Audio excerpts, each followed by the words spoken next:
Okay, so in this video, I'm going to show you guys how to use SnappyXO.io. So in a new browser, type in SnappyXO.io, and it should bring you to a page that looks like this. And you don't have to enter in your email or make an account or anything like that. Just hit Start Builder.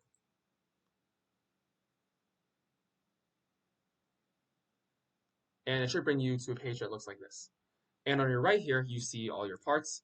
So you have your 3x channel plate, your 4x channel plate, and then you have all your beams here, which are basically named after how many X or plus-shaped holes there are.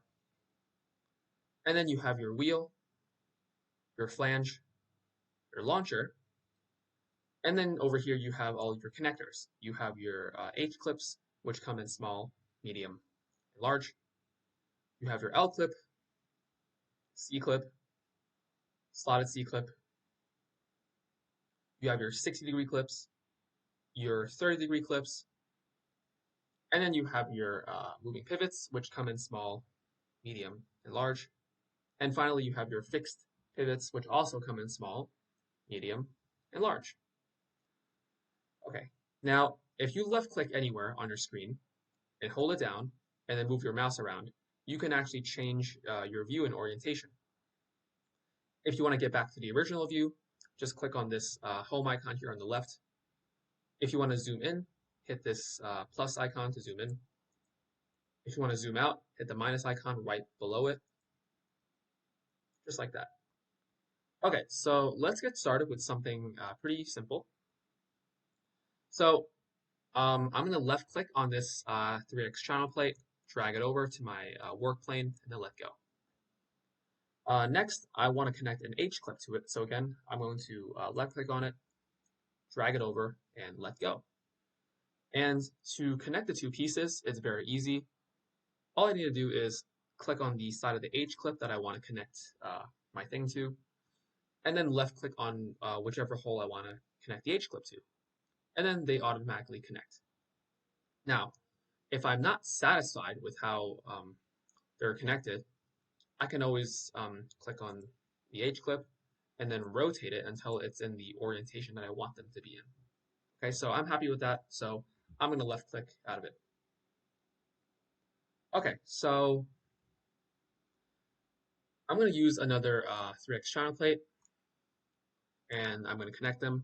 Again, I'm going to left click on this X hole and the top of this H clip. Now, you notice here that they're not connected in the way that I want them to be. I want them to be connected in such a way where the two plates are directly on top of one another and there's no overhanging edges. So I'm going to fix this. So first I'm going to click on this top piece and I'm actually going to disconnect them so I can reorient them.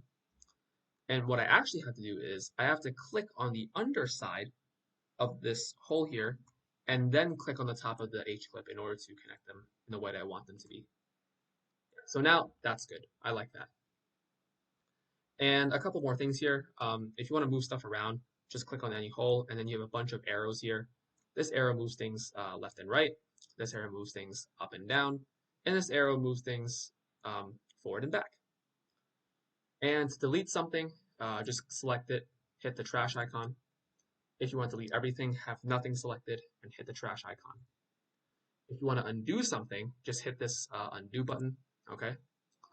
And if you want to duplicate something, just select whatever you want to duplicate, and then hit the duplicate icon, just like that, okay? And then you can move this wherever you want, okay? And a couple more things here. So the small side of these pivots that I'm hovering over with my mouse right now, like on these moving pivots, these pivots can only go in circular holes.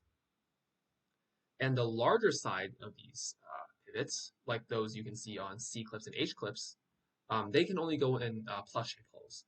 So it's very important, you guys remember that. And that's about it. That's all I have for you guys in this video.